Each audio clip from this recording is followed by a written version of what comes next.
قالوا ربنا يعلم إنا إليكم لمرسلون. Bahwasanya Umar bin Khattab ini pernah marah dengan Nabi Shallallahu Alaihi Wasallam.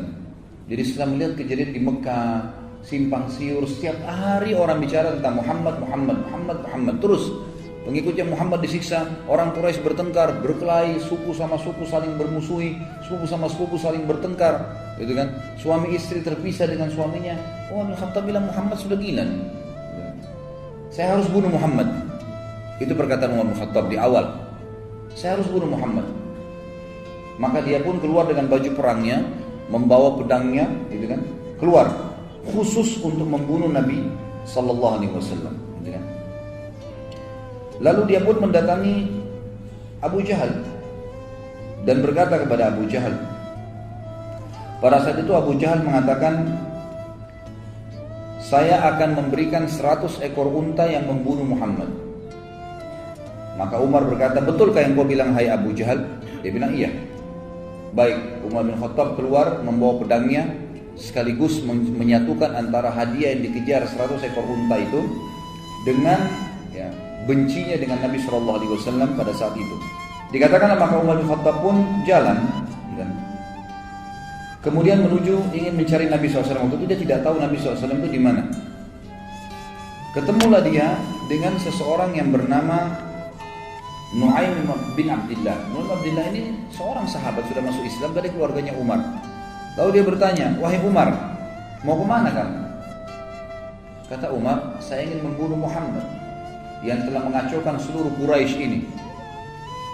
Kata Nu'aim waktu itu, dia khawatir Umar bin Khattab ini terkenal orangnya, kalau sudah ngambil prinsip mau membunuh, dia tidak akan pulang sampai dia membunuh atau dia yang dibunuh.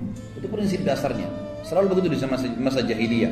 Dan dia terkenal hampir sama kekuatan fisiknya sama Hamzah radhiyallahu anhu. Ya, ajma'in. Hamzah ini terkenal dulu kalau berburu di Mekah, itu berburu singa, harimau, dibunuh, berburu ya. Lalu kemudian dia pikul harimau atau singa sendiri di pundaknya karena kuatnya Hamzah radhiyallahu anhu. Dan Umar bin Khattab juga sama. Terkenal dua orang ini kalau berburu-berburunya bukan rusa, bukan kelinci, bukan kambing liar, unta, enggak, dia berburu singa, harimau, dibunuh sendiri kemudian dipikul di pundaknya masuk ke Mekah, dikulitin dimakan sama dia. Jadi memang orang-orang yang sangat kuat secara fisik. Umar bin Khattab ini karena tegasnya, maka Nu'aim bin Abdillah ini takut radhiyallahu anhu, jangan sampai dia betul-betul datang membunuh Nabi SAW ini. Bagaimana caranya? Maka dia pun akhirnya terlintas, dia bilang, tidak ada di benak saya waktu itu kecuali saya ingin mengalihkan Umar agar tidak menuju ke rumah Nabi SAW. Waktu itu Nabi sedang berada di Darul Arqam, rumah salah seorang sahabat ya, yang terkenal dijadikan sebagai basis dakwah Nabi SAW. Maka Nu'aim bin Abdillah berkata radhiyallahu anhu, wahai Umar, apakah kau mengira nanti suku Abdul Muttalib dan suku Hashim, suku Nabi SAW akan membiarkan kamu kalau kau bunuh Muhammad? Dia bilang, saya nggak peduli. Walaupun dua suku itu berperang dengan saya sendiri. Betul-betul prinsip dasar mau membunuh ini, gitu kan? Lalu kata Nu'aim bin Abdillah, kenapa kamu sibuk mengurus Muhammad, ayah Umar? Sementara adikmu sendiri, Fatimah bin Khattab, ini adik kandungnya Umar bin Khattab perempuan, dengan suaminya adik iparmu Sa'id bin Zaid, mereka sudah masuk ikut agamanya Muhammad. Bagaimana bisa kau sibuk dengan Muhammad sementara keluargamu sendiri belum kamu urus? Maka Umar marah mengatakan, apakah benar Fatimah adikku sudah sabak, ya, artinya sudah keluar meninggalkan agama Tuhannya? Kata Nu'aim, iya benar, silakan kau pastikan sendiri. Maka Umar bin Khattab waktu itu tidak tahu di mana Nabi SAW berada, dan dia tahu rumah adiknya, dia menuju ke rumah adiknya, jalan dari ke rumah adiknya. Tiba di rumah adiknya, ternyata adiknya Fatimah binti Khattab dan suaminya Sa'id bin Zaid sedang belajar Al-Quran dari seorang sahabat tadinya bekas budak yang dibebaskan oleh Abu Bakar, namanya Khabbab bin Arad. Khabbab bin Arad adalah guru Al-Quran, dia ajar mengaji lagi dengan ayat. Begitu mereka dengar suara langkah Umar bin Khattab, dalam beberapa athar dikatakan Umar ini saking badannya besar, kalau dia melangkah suara kakinya terdengar, maka didengar oleh Fatimah, dan mereka tahu itu adalah langkah Umar, dengan suaranya juga dikenal dari Umar. Maka mereka pun menyembunyikan Khabbab bin Arad di kamar, kemudian menyembunyikan beberapa lembaran Al-Quran yang waktu itu masih tertulis di kulit-kulit unta. Lalu Umar mengetuk pintu, tidak dibukakan, lalu dia mendobrak pintu dan rubuh pintu itu. Kemudian dia berkata kepada Fatimah dan Sa'id, adiknya dan adik iparnya, apa tadi yang saya dengar itu? Apakah itu yang Muhammad ajarkan? Kata Fatimah, tidak ada sesuatu yang kau dengar. Apa yang kau dengar tadi? Lalu dia mengatakan, tadi saya dengar. Tidak usah kalian rahasiakan. Perlihatkan kepada saya itu. Waktu itu kebetulan lembaran Al-Quran dipegang oleh Fatimah. Lihat, disembunyi di belakang badannya tapi kelihatan. Umar mengatakan, pasti itu yang kamu pegang, berikan kepada saya. Fatimah nggak mau. Maka Umar menampar adiknya. Waktu ditampar keluar darah, jatuh. Suaminya Said bin Zaid berusaha mendekat, gitu kan? Waktu mendekat dipukul juga sama Umar. Jatuh dua-duanya. Waktu jatuh Umar sudah tinggal mengambil kertas saja, tapi Allah kulit itu saja. Tapi Allah SWT memudahkan waktu itu hatinya Umar terbuka. Dia lihat adiknya jatuh berdarah, belum pernah dia mukul adik kandungnya sendiri. Maka dia pun mengatakan, kenapa kau selalu terlalu ngotot mempertahankan ini? Kata adiknya, jangan kau pegang hai Umar. Karena kau najis, nggak mungkin kamu bisa memegang ini. Kau masih dalam keadaan kafir. Kalau kau mau memegangnya maka mandilah dulu. Umar pun akhirnya masuk ke dalam rumah, minta pamit mandi. Setelah mandi dia keluar, dikasihlah lembaran tersebut. Kebetulan waktu itu beberapa ayat di dalam kertas, di dalam kulit itu dari surah Thaha. Surah Thaha. Lalu Umar pun duduk kemudian membaca. Mulailah membaca. Ya, Thaha ma anzalna ilaikal qur'ana litashqa illa tadhkiratan liman yakhsha. Terus dia baca, Thaha, ya, kami tidak turunkan Al-Qur'an ini kepadamu untuk kamu sedih hai Muhammad, kecuali hanya peringatan bagi orang-orang yang mau tunduk kepada Allah pencipta langit dan bumi ini. Terus dia baca ayat demi ayat. Enggak lama kemudian Umar bin Khattab seperti orang yang lunak.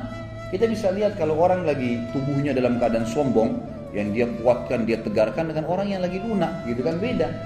Maka melihat waktu itu Sa'id bin Zaid melihat Umar bin Khattab agak melunak. Lalu dia waktu itu juga waktu Umar membaca, rupanya suaranya agak keras dan ini dalam bahasa Arab, dia ngerti.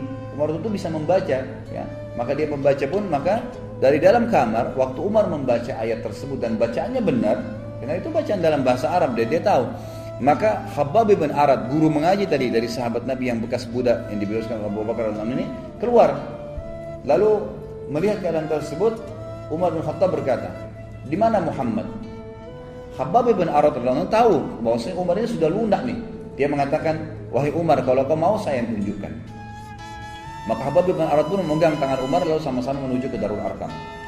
Tiba di Darul Arqam, ikhwan dan akhwat sekalian, dari kejauhan, bukan Darul Arqam ini 2 lantai. Lantai kedua, ada seorang sahabat yang memang ditugaskan oleh Nabi SAW untuk memantau. Kalau ada orang-orang Quraisy yang datang atau mengetahui kegiatan mereka, maka mereka bubar gitu.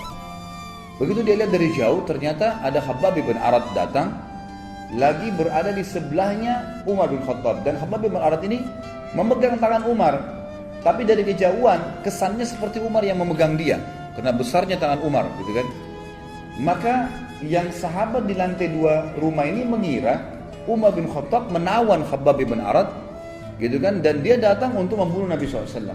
Maka berteriak dari atas sahabat ini, Umar bin Khattab, si kafir datang. Maka semua orang heboh di rumah Darul Arqam. Umar bin Khattab yang datang, lebih baik orang-orang Quraisy 10-20 orang daripada Umar yang datang, gitu kan. Bagi mereka luar biasa kalau Umar datang, ini berbahaya sekali, gitu kan. Maka dia pun datang ke dekat pintu. Pada saat masuk dekat pintu, maka semua sahabat waktu itu hirup-hirup dalam rumah. Hamzah radhiyallahu anhu waktu itu sudah masuk Islam sebelumnya dan duduk lalu berkata, biarkan dia masuk. Kalau dia niat buruk, saya akan menghadapinya. Maka Nabi SAW mengatakan, masukkan Hamzah ke dalam kamar. Hamzah disuruh sembunyikan, ini bukan perkelahian. Nabi SAW sudah tahu, dimasukkan ke dalam ruangan, lalu kata Nabi SAW, bukakan buat dia. Begitu dia masuk, begitu dibukakan pintu, Umar bin Khattab lihat Nabi SAW tundukkan pandangannya. Lalu Nabi SAW memegang pundaknya, bajunya dengan keras dan menyentaknya sambil mengatakan, wahai Ibnu Khattab, apakah kau menunggu azabnya Allah turun padamu baru kau beriman? Maka Umar diam. Nabi SAW sentak kedua kali, wahai Ibnu Khattab, apakah kau menunggu azabnya Allah turun kepadamu baru kau mau beriman?